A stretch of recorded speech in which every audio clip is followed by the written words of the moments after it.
क्षमा नहीं कर सकते अगर आपका लाइफ, अगर आपकी ज़िंदगी जो है वो फोकस से भरी हुई नहीं, अगर आपने एक टारगेट नहीं रखा जो स्पिरिचुअल है, अगर आपका टारगेट है कि आप परमेश्वर की दी हुई मंजिल तक पहुंचना चाहते हैं, तो आपको ये मालूम होना चाहिए कि माफ़ी ना देना, गुनहगारों को माफ़ ना करना और लोगों के लिए अपने दिल में नफ़रत को रखना, चाहे वो आपके गुनहगार क्यों ना हो, आपकी मंजिल से आपको दूर करता है।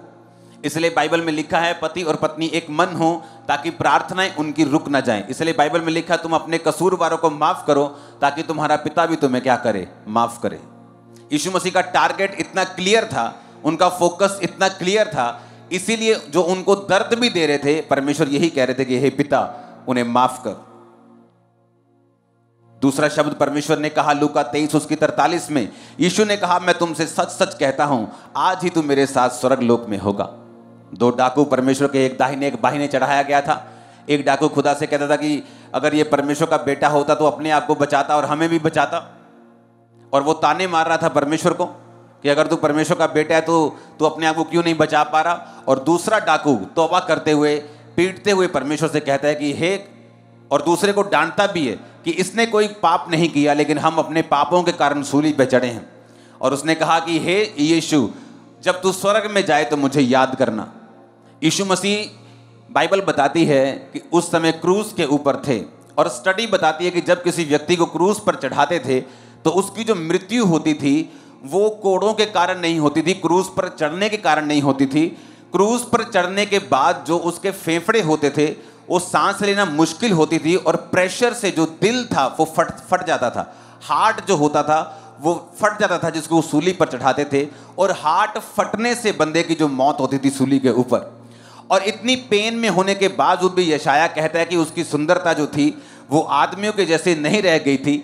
इतनी पेन के बावजूद भी परमेश्वर ने अपना टारगेट नहीं भूला कि मैं दुनिया में बचाने के लिए आया हूँ, रूहों को परमेश्वर के साथ मिलाने के लिए आया हूँ। और परमेश्वर ने उससे कहा आज ही रात तू मेरे साथ स्वर्ग में होगा।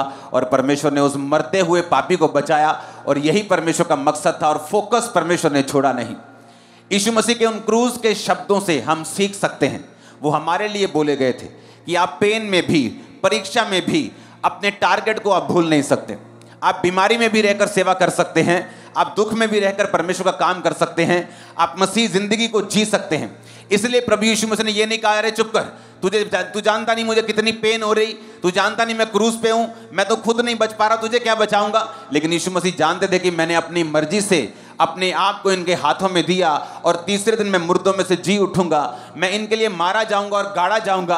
और परमेश्वर ने अपना टारगेट नहीं भूले, और उसको जाते जाते भी, मरते मरते भी परमेश्वर ने कहा आज ही रात, आज ही शाम तो मेरे साथ स्वर्ग में होगा। आमीन। पेन के बावजूद, दर्द के बावजूद भी जब आपका दिल ना करे परमेश्वर का काम करने के लिए, आप यीशु मसीह के इन शब्दों से सीख सकते हैं। जब आपका दिल नहीं करता परीक्षा में परमेश्वर का कोई काम करने का, टेस्टिमनी देने का, गवाही देने का, प्रेयर करने का, फास्टिंग करने का, आप यीशु मसीह के इन शब्दों से सीख सकते हैं। हालेलुया।